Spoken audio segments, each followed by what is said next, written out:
What is up, guys? Welcome back to the Meaning Of Podcast. It's the podcast where we talk about your favorite filmmakers and the deeper meaning within their films. I'm here with my boy RB3. We are talking about the Snyder Cut in full.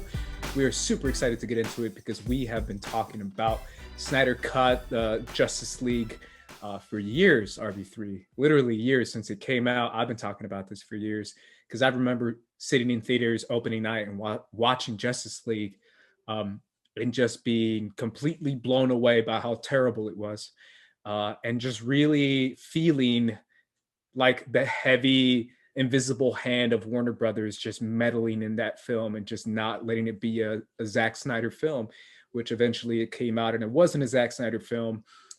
We personally highly recommend that article that came out that kind of pretty much breaks it down and what happened. I think it's Hollywood Reporter, right, RB3?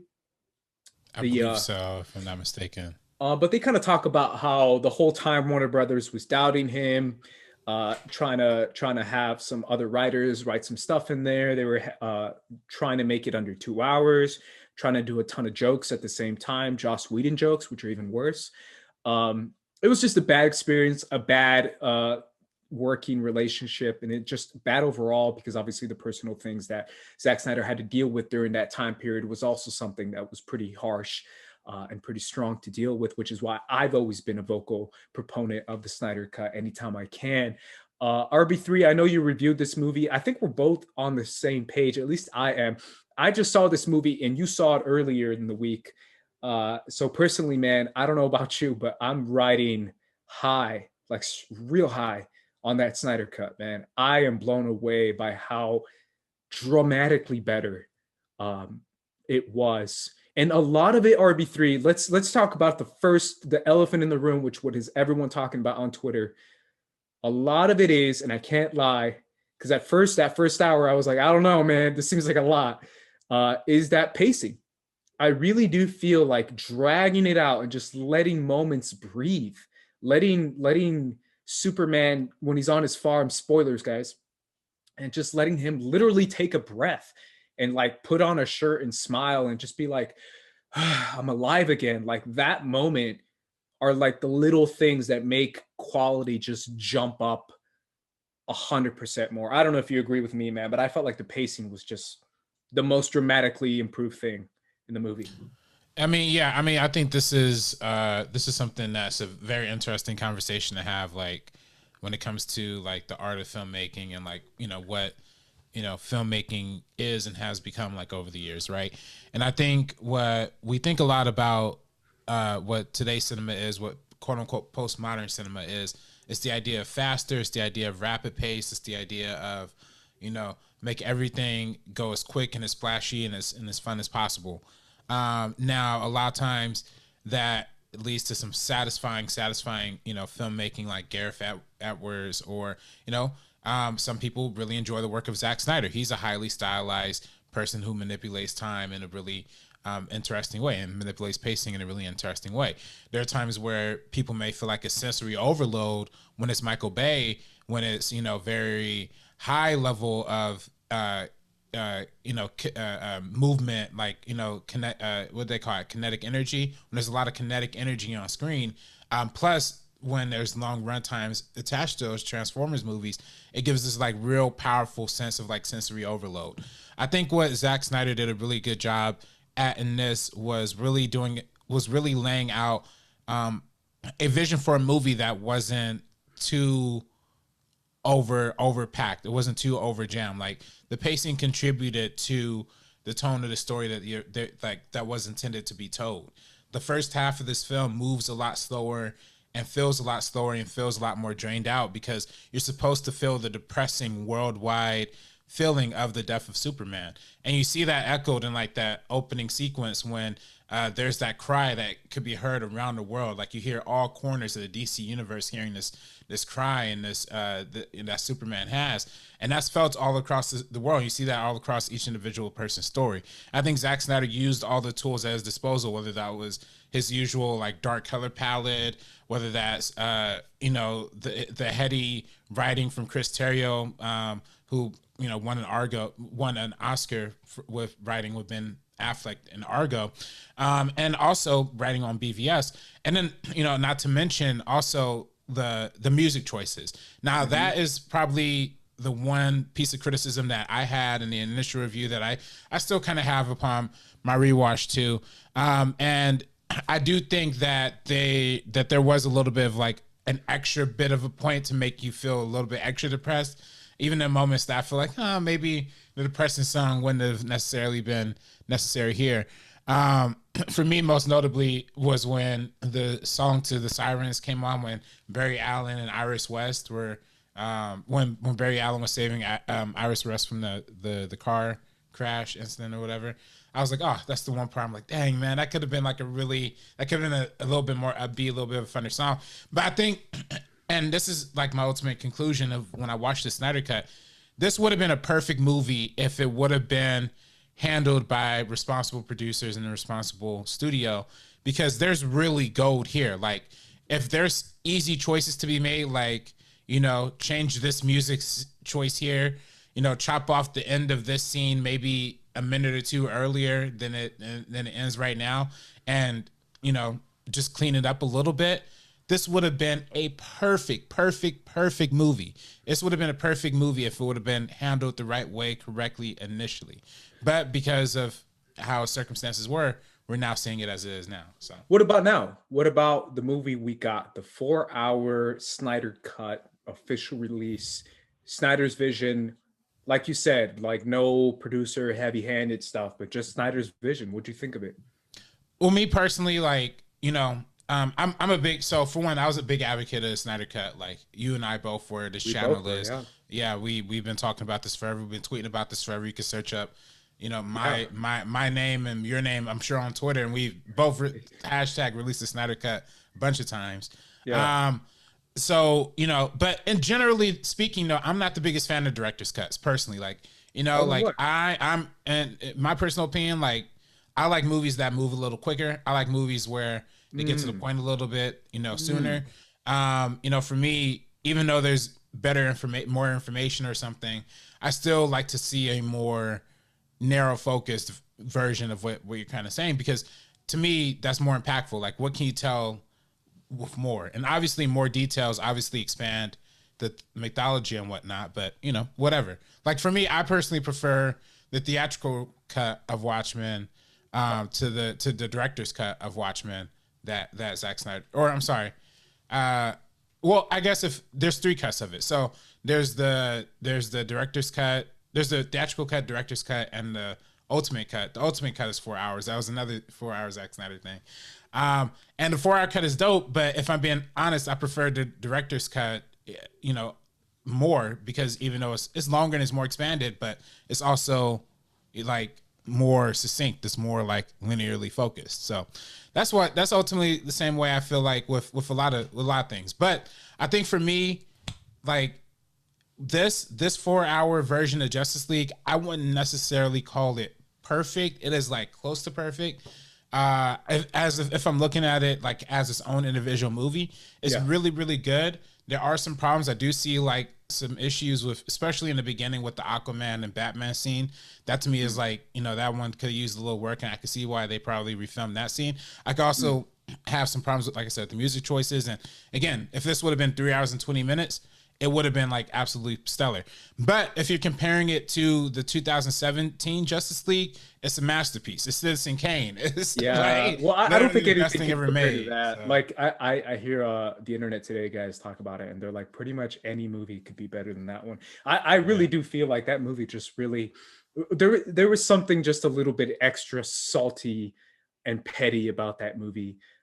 Just, I don't know, you could really tell when you were watching it. But for me, man, I'm with you. I think it's close to being like a 10 out of 10 for me.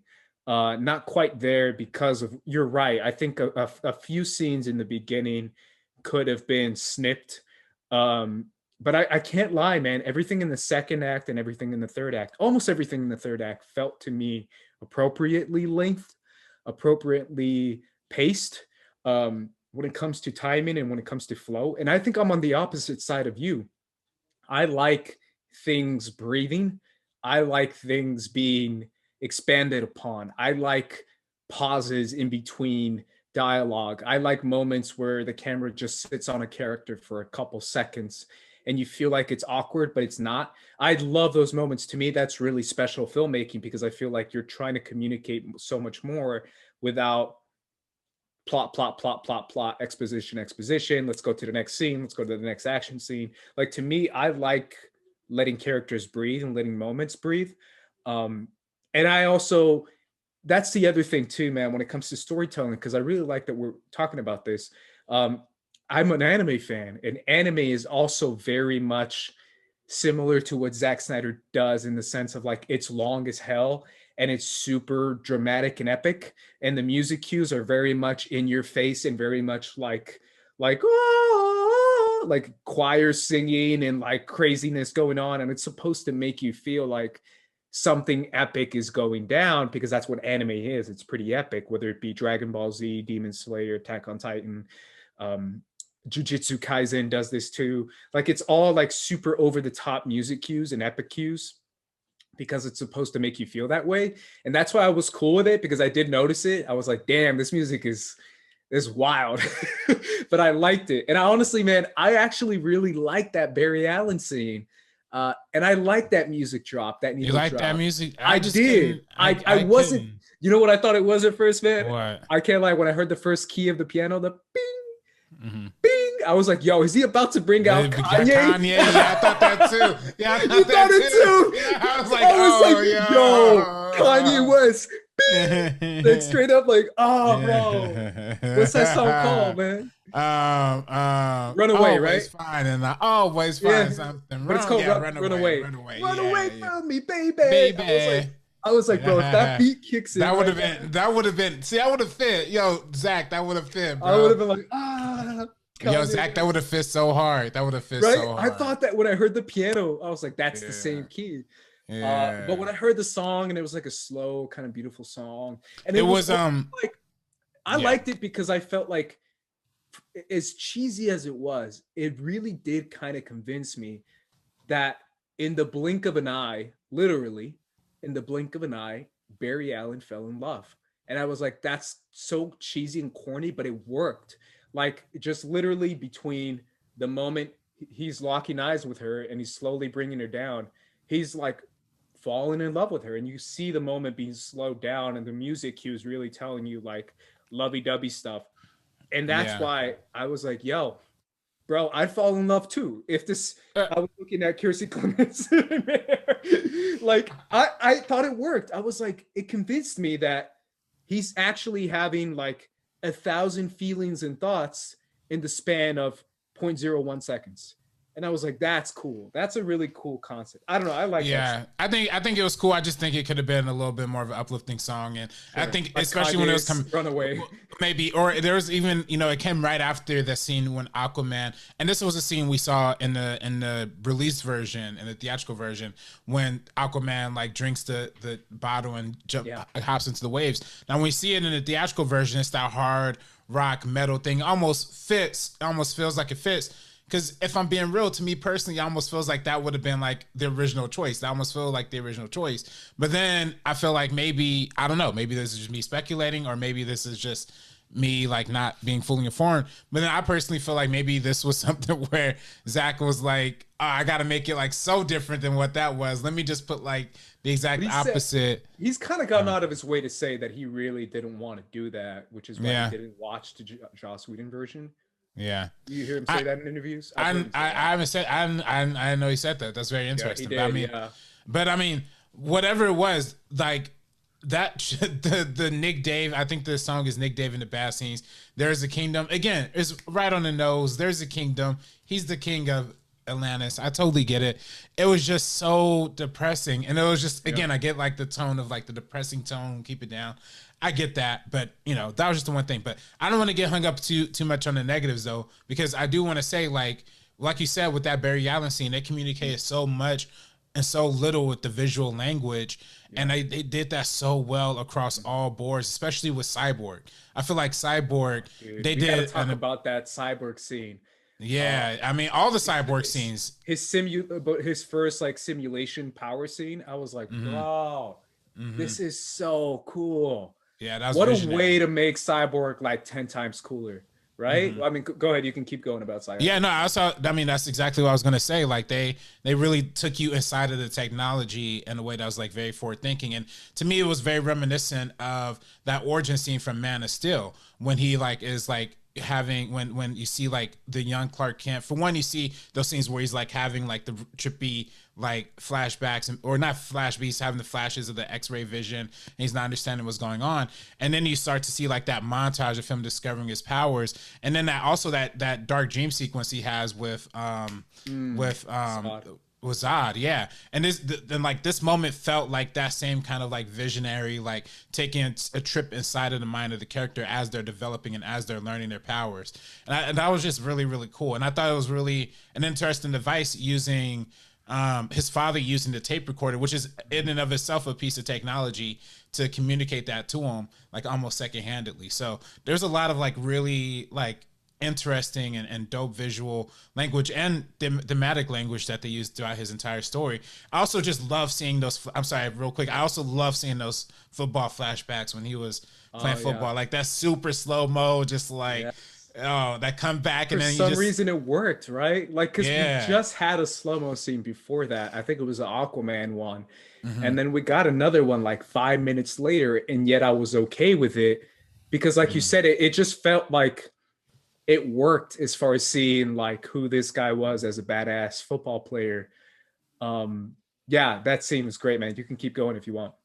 Yeah, no, but yeah, just overall, it's really a crying shame that they cut out this man's entire storyline out of this movie. This was Yeah, they did. he wasn't just like a supporting character. His storyline was literally the central through line of the entire He story. Like saved the world. from he saved his from literally start of the movie to it's his story. It's his It arc. He is, had the yeah. biggest He is the mother arc. box. Yeah, yeah, he's the one who sacrificed himself, and he has that journey. And when you watch the 2017 version, and he makes that sacrifice to just throw himself in the box, it really doesn't make that much sense.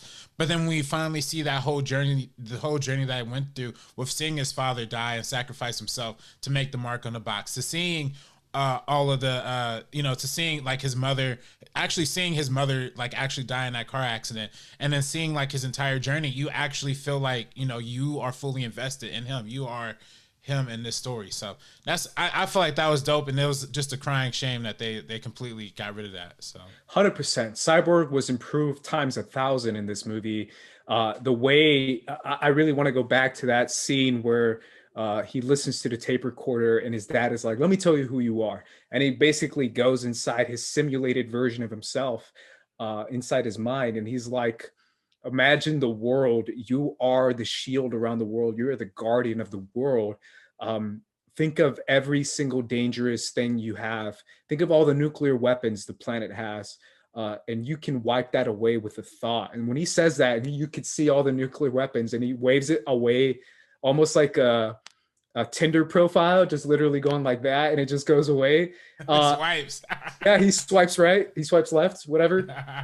Like the way he did that scene, and then the way he talked about like the way the financial structures are battling each other, you can change that with the snap of your fingers or something like that. Like the Mhm. way this is written, the way it's exposition, I think they do it really well. Shout out to Chris Terrio and to Zack Snyder for talking about even how Wonder Woman explains the first war when she's like old heroes of past and new come The golden together, age of heroes. That was the such a golden beautiful age, monologue. right? Beautiful And monologue. it's one of those things where even the way she explained the mother boxes made sense to me. She was like, think Mhm. about the most powerful supercomputer in the universe. It's so powerful that it's almost witchcraft. It has a mind of its own. And I'm like, I mean, I've seen plenty of Black Mirror. I've seen plenty of like sci-fi stuff. I immediately clicked. It clicks in me, right? It clicks for Mhm. most people who know sci-fi.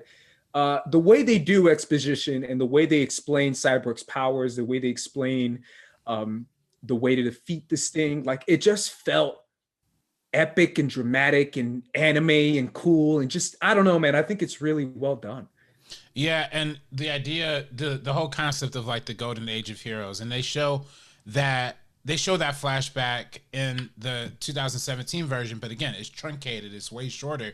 But when we finally watched a full length, like expanded version of what's like actually going on, you get a full understanding. Like, oh, this isn't just a scene to show like Steppenwolf like getting the mother box. It wasn't even about that at all. It's about showing the unity of all of these heroes coming together and stopping a united force, and how difficult it is for just one people to do it. Like even though we think and we know that the Mascarans are the most powerful beings in the entire world, like they can't even stop Darkseid or Steppenwolf alone. So they really did a good job establishing that level on that front. So it was just, yeah, I really dug seeing that. I dug seeing I dug seeing the actual literal Zeus. Like I was like, yo, are they actually bringing in like Greek guys into this? She was like Zeus, and this shows them like all buff and like throwing lightning like this. I was like, yo, that's Zeus. I'm like, wow, they're literally bringing in like Greek guys. I can't believe this. Like, and which is, I think, and again, I think that it was filmed like true to what they filmed, because at the time they were developing the new guys with Ava DuVernay set to direct. So this was probably something that was going to set up into that and allude into that. But man, that was such a cool thing to see. And yeah, just seeing all of that, all of that stuff and seeing how they broke it up. That was also the benefit of like this re-release and putting it into like part 1, part 2, part 3, like giving you that little like golden age of heroes, like gives you kind of like a nudge into like what this section's about, what this thematic section's about. And yeah, I just loved it, man. I just thought that was dope. Yeah, let's quickly go to the emotional aspect of these movies. And obviously we talked a little bit about Cyborg. We can talk a little bit more.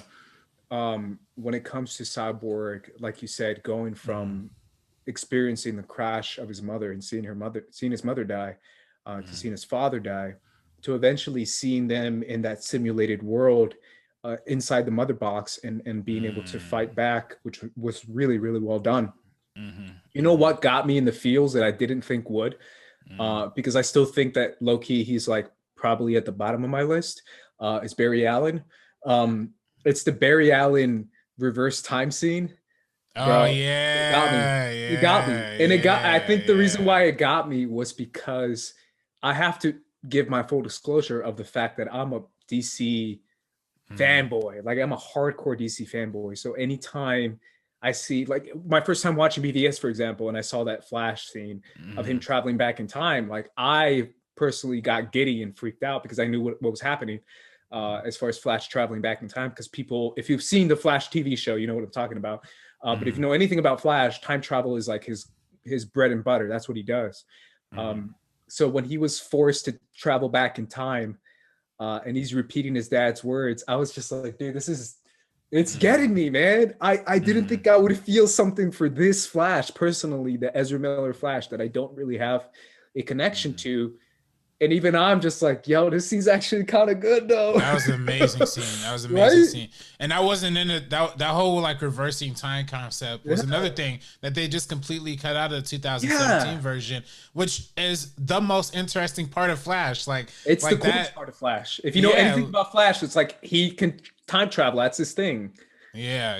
And I didn't understand like, was the point of I didn't understand like what was the point of cutting that out, especially when the stakes were that high, like seeing the world like actually in like seeing Darkseid actually about to step out, like you're just like, oh shoot, like the apocalypse is here, this is what everything was setting up for. And then you just see Flash just having that moment, and like you're right, it was an emotional moment. And that's also what I really applaud about this movie too, because they didn't feel the need to like invent like some random Russian family like the theatrical cut did to make you feel invested in the Barry Allen.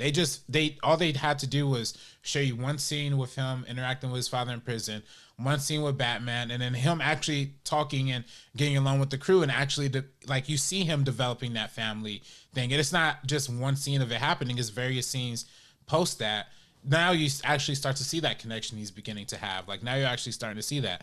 And also what I thought was just crazy was when he was reversing time, he saw like the bodies of like Superman and all those people like coming back together. That felt super Watchmen-y to me. Like I was like, oh, Zach's really going back to that.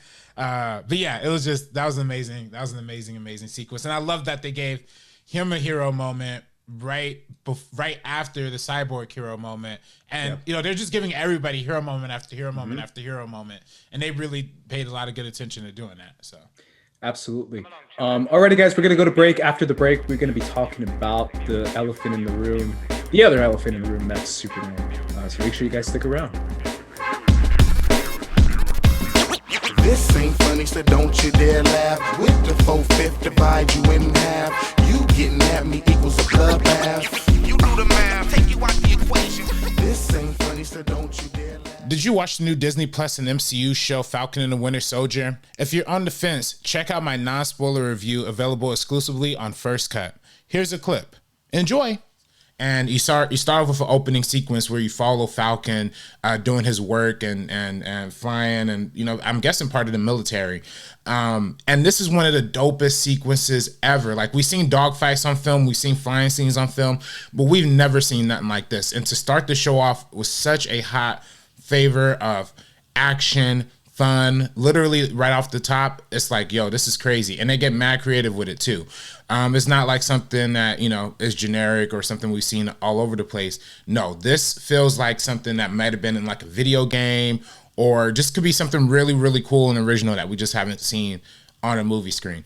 And then we actually follow a lot of the characters. We actually follow Falcon and Winter Soldier and their lifestyles post Endgame, how they're adjusting to life, how they're living life. We meet Falcon's lifestyle, and we get to see the kind of struggles he deals with. We actually learn that he's, from the South, and he has a family who has a struggling boat business, and he's trying to make it work, financially. But then you kind of learn, hey, like, what's kind of the financial situation for the Avengers? Do they even get paid? That was always a question I had personally. They kind of talk about that a little bit. Check out our new website on geeksofcolor.co/first-cut to check out our reviews, our videos, and articles that pertain to everything First Cut related.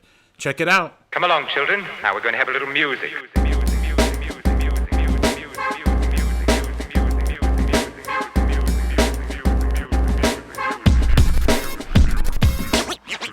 What's up, guys? We're back talking about the Snyder Cut. Full spoilers here. Let's get into the Superman moment in this film. And obviously, it stayed pretty similar to the original cut that we got in the theaters, as far as like bringing him back to life and all that kind of stuff. We knew that. But what really did change was the interaction between Superman and Lois, and Superman and his mother. And I talked a little bit in the beginning about letting scenes take a breath and breathe. And take time to let the scene develop. And I felt like that's kind of what happened in the Superman moments for me personally, where he's back at the farm and he's taking it all in. And that's a good like 10 minutes that we stay at the Kent farm, 10, 15 minutes. And that's a long time for, a regular theatrical cut. But in this, it works so well because we got to see him and Lois, and then him in his childhood, and then finally him and his mother, and that embrace that he has. What do you think of that entire interaction and the idea of bringing Superman back this way? Yeah, I thought it was dope. I mean, like you said, it was very similar to the theatrical cut in that sense. Like it was very similar in the fact that he comes back, like they bring him back to life. Like that whole plot was very similar to what we see in the actual movie. But yeah, extending those moments between Lois and him were, I think, essential and I think really added to the breathiness and to the to really finding out and getting back to Superman and really making that presence feel more personal. I do think, I also think it's interesting that like there wasn't a lot of Lois in this movie, like overall, like her scenes were like pretty spaced out, and that was also like, again, like that I think that's an issue that would have been more corrected in like a 3-hour or 20-minute version than like a 4-hour version. I think those scenes would have probably been a little more tighter together, and she would have felt more in it. But like it felt, she did definitely feel connected, and I'm so glad they didn't use that cheesy thing they did in the 2017 movie, like where Batman was like, Alfred, get the plan B, and then who's plan B? And then Lois comes out of the cop car or whatever. You remember that? And theatrical cut, do you remember that? Yeah, I'm so glad. I'm so glad that Josh made that stupid nonsense up because that was ridiculous. That was ridiculous.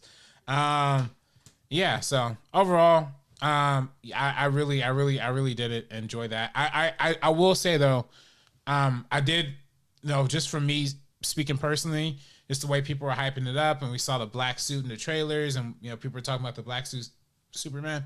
I personally thought there was going to be a little bit more. I thought it was going to be a little bit different, than a little bit more, distinctive than what we saw in the theatrical cut. But that's not necessarily a critique or anything. That's nothing wrong with the piece. That's just my own expectations. Yeah, and I think a lot of that too was more the way the movie mentions and brings up the legend of Superman is more than what we actually get from him. And in a way that's kind of, I don't know, I kind of like that because it felt like he's such a mythical being now after the whole BVS interaction that people are now like literally mother boxes are afraid of him. And I thought that was kind of cool. And then the way that Superman came in and he literally he basically never took a lick, bro. Like he straight up had like 3-pointer after 3-pointer. Like Superman never even blinked as far as his fight with Steppenwolf. Like Steppenwolf was so beneath him as far as his level. The way he stared down Darkseid, I thought that was kind of like a way to be like, yo, Superman's like different, bro. Like you've been seeing Aquaman, you've been seeing Wonder Woman, you've been seeing Flash, all these powerful characters, but Superman is such a different scale of power that even mother boxes, even entire armies can't do what Superman can do. Even entire like Atlantean and Amazonian armies can't do what Superman can do. And that's kind of what he is in the comics and in DC story. It's like Superman is that level.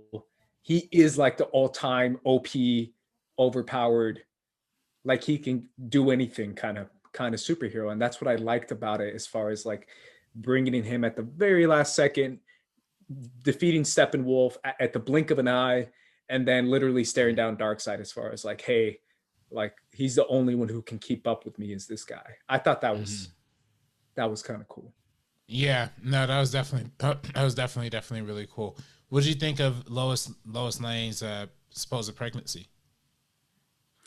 I mean, it's definitely one of those things. We haven't gone to it. Let's kind of get to the idea of setup for the second film. So this was originally, I believe he said that this was going to be Justice League Part 1, Justice League Part 2, right?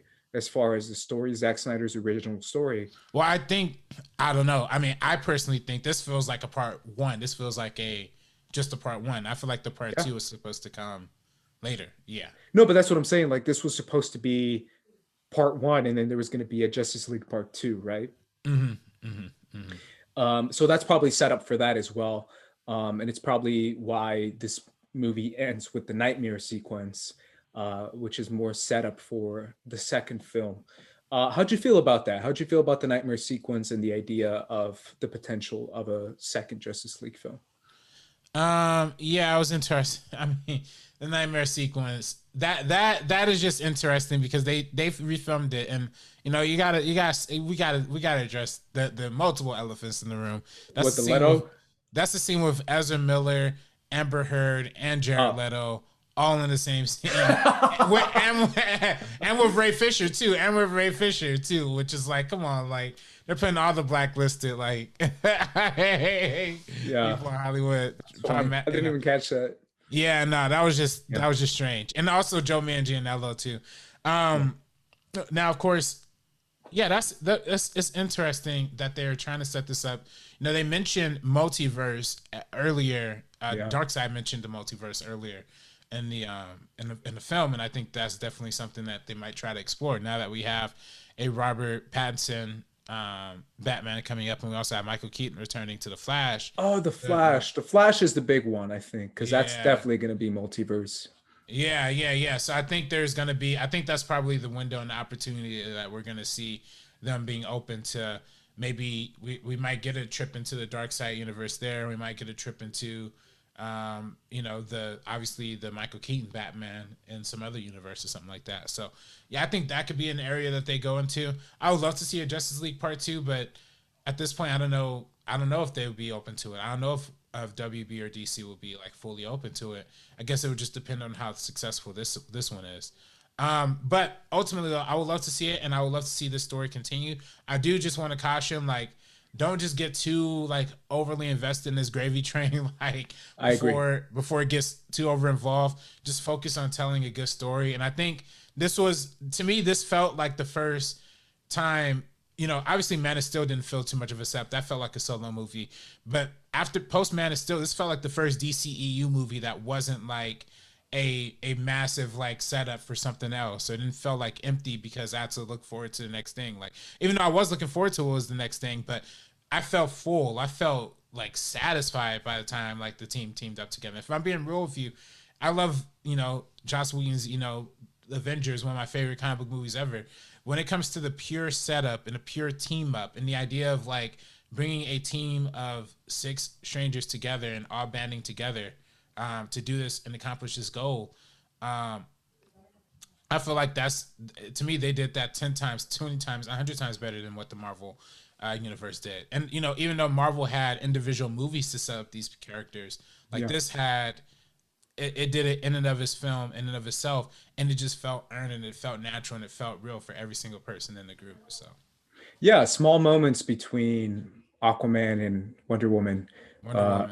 Yeah, Arthur and Diana, when they had the same saying growing up. That's like a little tiny moment, but it still made you feel and believe like this is something significant as far as them coming together, being Atlantean, being Amazonian, you know, Barry Allen coming for where he's coming, Cyborg doing his thing. Like, it felt organic.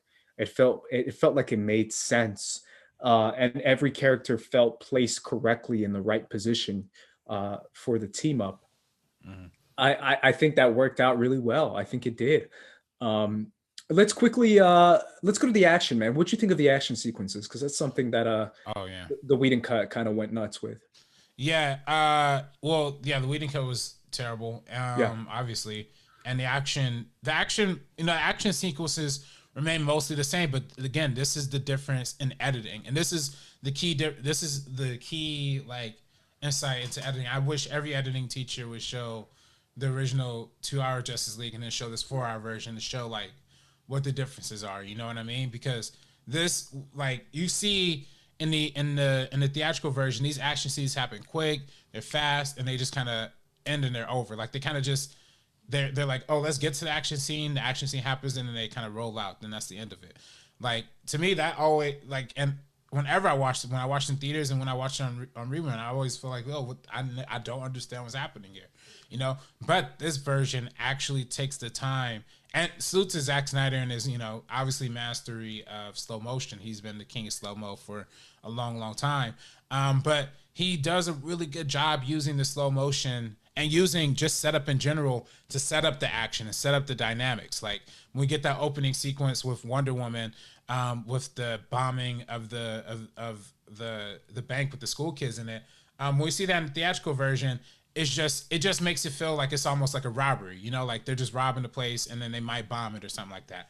But here it's like, oh, this is an actual terrorist attack. There's an actual 1 minute like that she has to do it, and then the slow motion and the time lapsing really add to the stakes. And then when she clinks to one bullet and it drops, and then she does another one and it drops, like, it happens quick in the theatrical version, and you're just like, oh, she's kind of doing it.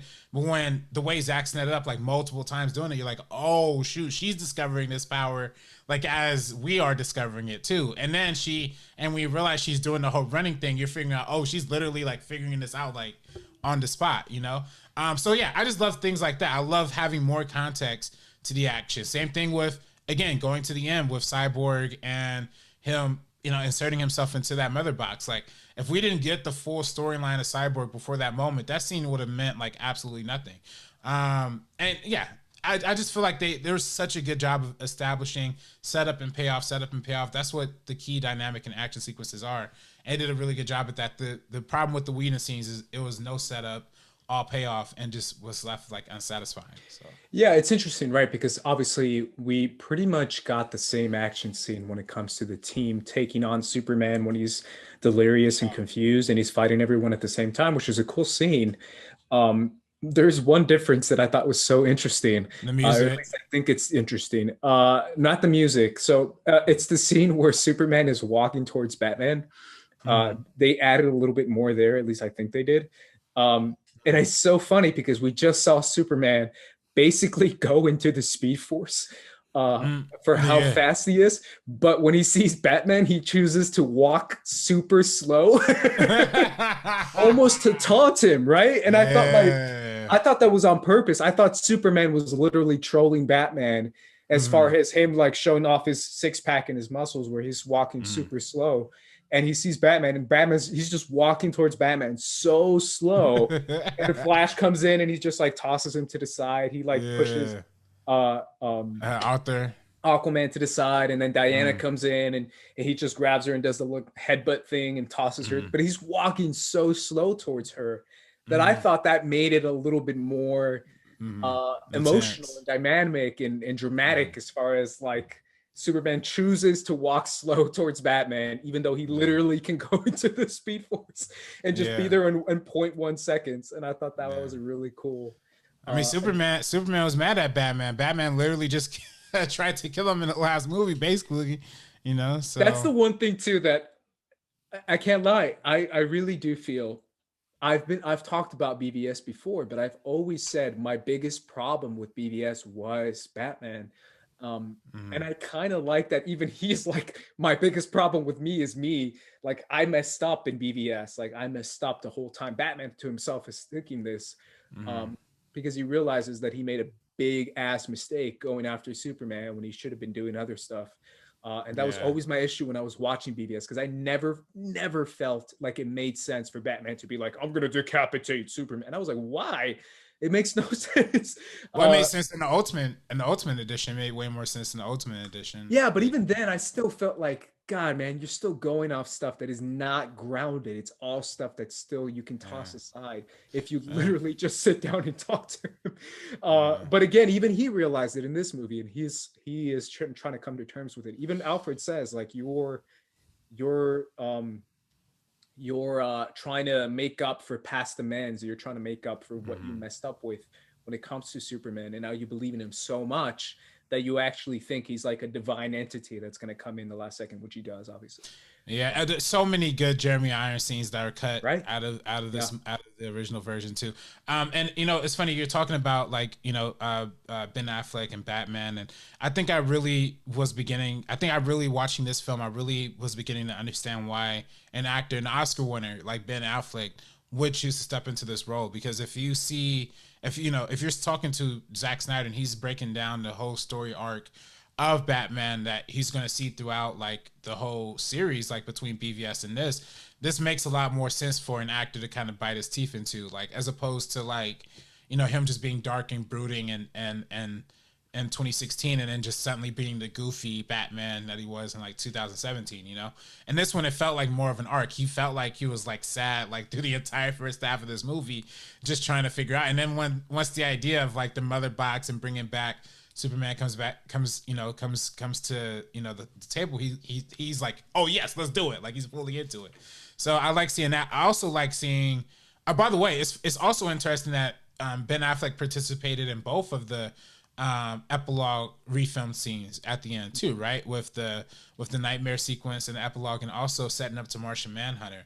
To me at least, that shows that Ben Affleck's also fully in for this universe. He also had an executive producer credit on this, which I thought was super interesting. And when he was, and by the way, there's so many like bogus reports that were coming out 2017, 2018. People saying, Ben Affleck's Batman had like a death wish. He was suicidal. Like that's why Warner Brothers fired Zack Snyder. Like they were saying all this crazy stuff back then.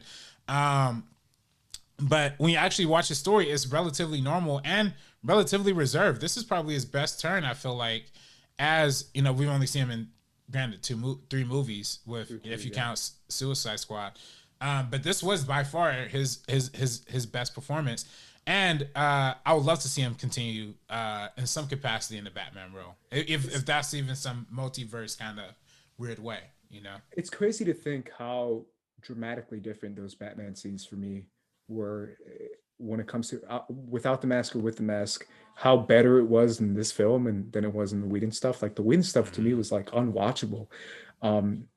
Same with the Diana and Batman interactions. I love how minimal it was in this movie, even though it's a longer movie. Right? Yeah, like they weren't like flirting. They weren't like, flirting or like being like, "Oh, do you need a massage? I'll take the suit off for you." Like it's like, why do we need this? Like we don't need this right now. And it made more sense for her character too. And I like her.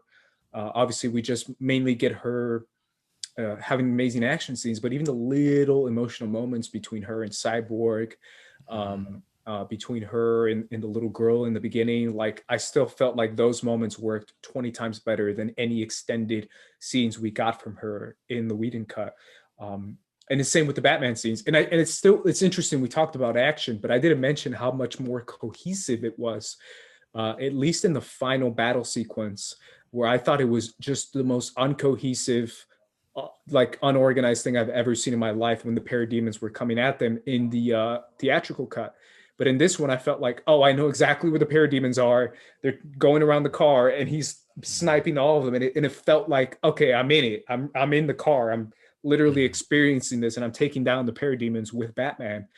That was a massive improvement, man. Like that might be one of the biggest improvements because that's unwatchable in the movie. Also seeing that whole like conflict of like Batman fighting the parademons on foot while meanwhile Flash is like spinning around the whole thing trying to keep the voltage going. Meanwhile Cyborg's trying to open the thing up and he's like battling his own internal battle. And then like seeing all that build up and seeing that actually lose and seeing that actually fail was like so like, yo, like what? Like because they set that up for so long, like you almost feel like you're in this battle sequence for so long partially because you are like it is a longer sequence. And they definitely do a good job, but it looks so much better without that ugly red color correction that they did in the theatrical cut. It did obviously like it was still pretty red because the thing was overwhelming, but they didn't make it brighter. They didn't try and like kill it just looked way nicer and way cleaner.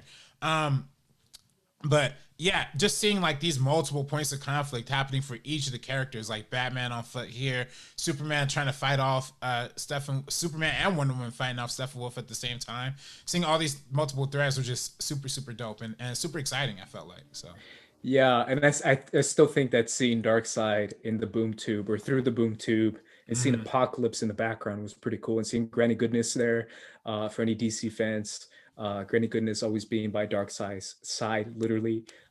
Just the potential of Apocalypse and what that could mean. As a massive Justice League fan, Justice League the animated series literally ends with this kind of apocalypse to Earth kind of battle, and Superman going toe to toe with Darkseid, and then the anti-life equation and all this stuff that if you've seen Justice League Unlimited, you know how cool and epic that is. And it's just a fresh reminder of like, God, man, I grew up on Justice League, the animated series, man. I grew up with Justice League Unlimited. Like this is stuff I saw on TV as a kid, and seeing it in live action just a little bit was just enough for me to be like, dude, it's worth every price of admission. It's worth it all. Because I really still think that's cool. Superman staring down Darkseid, because that Superman versus Darkseid thing is like, that's classic, dude. It's ancient, even though it's like since the 90s, but still it feels ancient to me. It feels classic because I've seen so many fights before.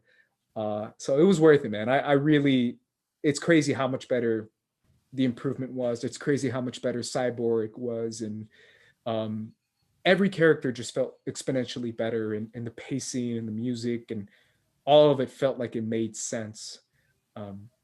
It really did. Any final thoughts? Any final thoughts, man? Well, yeah, again, salute to Zack Snyder and team for getting this made. This was definitely one of the best superhero experiences I've had in a really long time. And honestly, when you look at, like, for me personally, when I look at like each of these individual characters and each of their through lines throughout this film, I feel like even if this was unfortunately like the last like time we're gonna see like this version of the DC universe, it did feel like almost like a proper conclusion to me, like to some extent. At least to Henry Cavill's Superman, at least to Ben Affleck's Batman, at least to like a lot of these characters. And obviously we're still continuing to see stories with Wonder Woman and Aquaman and things like that. And probably going to see more movies of Flash and all that. But like in terms of what I felt from this film, like this film gave me so much that, you know, frankly, you know, you don't need to, you know, if they choose not to go back in this direction, I'm totally cool with it. But I would really, really love them to go back in this direction, no doubt. Yeah. And also too, like this just goes to show you, like, make sure, you know, always, like, no matter how tough it gets, no matter how much critics like go after, you know, you and the crew and the cast and the studios, like, make sure you hold on to the vision of the director, because the director, you know, does have a vision. You hired him for a reason.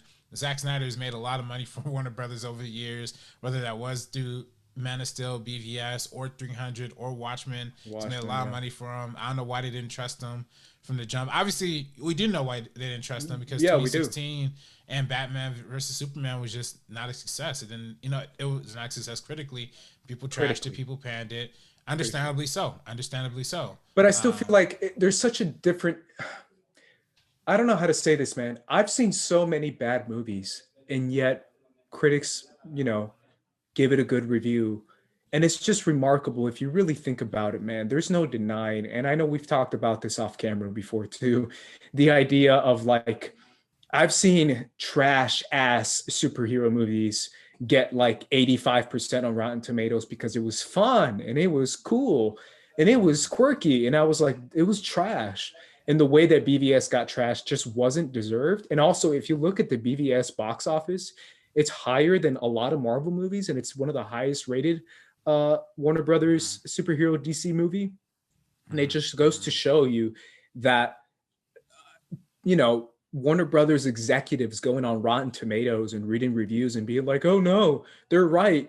The color palette is too dark and there's not enough jokes. We got to be like Marvel. Let's hire Joss Whedon. And it just ruined a director's vision and ruined a lot of their financial aspects. It ruined their entire company, to be honest, man. I mean, they got a lot of people at the top got fired and let go, all for just trying to make a different movie and trying to make it under 2 hours and trying to get that bonus when they release it on time.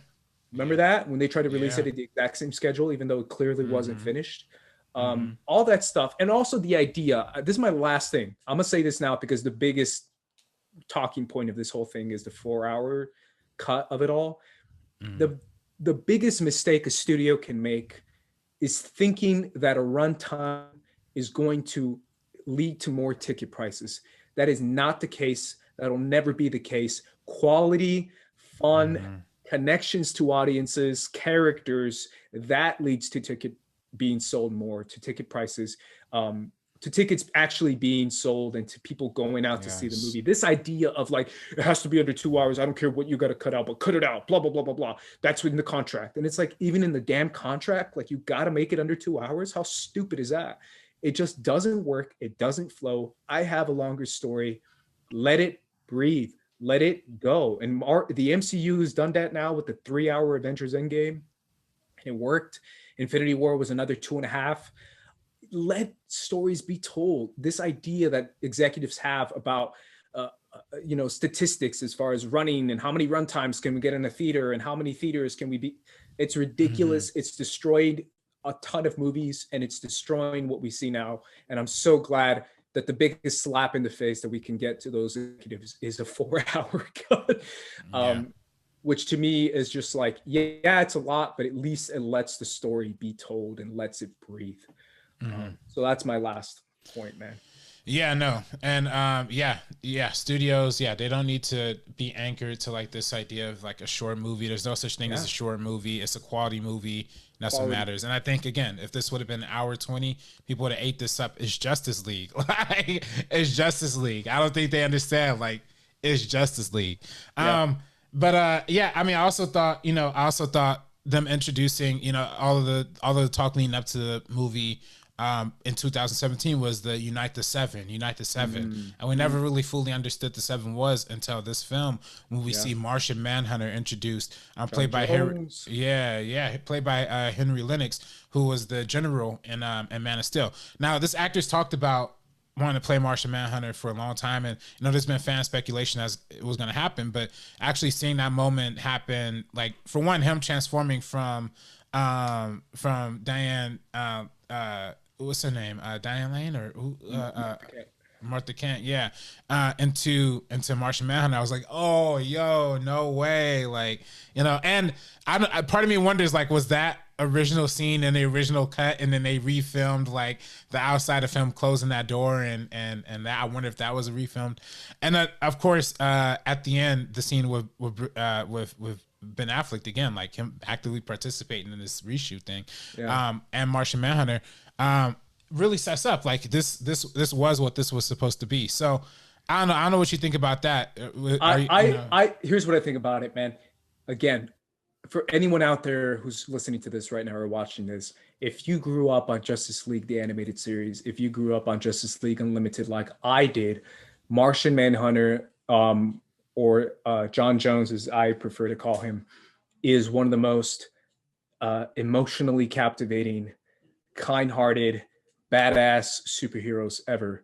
I love Martian Manhunter with all my heart. He's key, and I mean key, to a lot of the Superman stories when it comes to Superman movies that we see nowadays. As far as the animated movies, Martian Manhunter comes up a lot. When it comes to Young Justice in Superman stories or Justice League the animated series, it really is like he is one of the hearts of the Justice League, and I love that character so much. So seeing him even in this little bit, literally one scene or two scenes, was worth it, man. And I just, the only thing I wish was just if he said John Jones instead of Martian Manhunter. I know for like, they have to say Martian Manhunter, but for me, his name is John Jones, and even says it in the animated series. But I love that character so much. So for me, that felt worth it, man. I really do love the Martian angle, the story of the Martians, the white Martians, all that stuff is really freaking cool.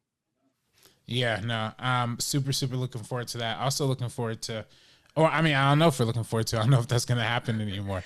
I don't think it will, but I still feel like it's okay. You know what I'm saying? Yeah. Like you said, it felt like a right conclusion, even though we might not get the actual conclusion, because that might be a lot. I mean, if this one costs a lot, then this other one's probably going to be like $1 billion to make. It's still worth what we got, in my opinion, just to show people the idea of letting stories breathe, and the idea of letting stories be told through the director, and not 20 executives trying to throw in some jokes about Flash falling into Wonder Woman's boobs and butt shots and stupid, ridiculous stuff that doesn't make sense. It's worth it just for that to me. And it's worth it to see an epic DC story in live action. Yeah, 100%. Alrighty, guys, that was our conclusion. That was our meaning of episode on the Snyder Cut. If you have any comments, let us know down below. Subscribe to First Cut if you haven't done so already. That's the best way to get in contact with us and the best way to support us. RB3, where can everyone find you? You can find me on Twitter and Instagram at Director RB3. Also, everywhere you can follow First Cut. Also, you can find me hysterically laughing at that opening sequence in the film. Not opening sequence, but when Aquaman's like going into the water and the Icelandic lady starts singing.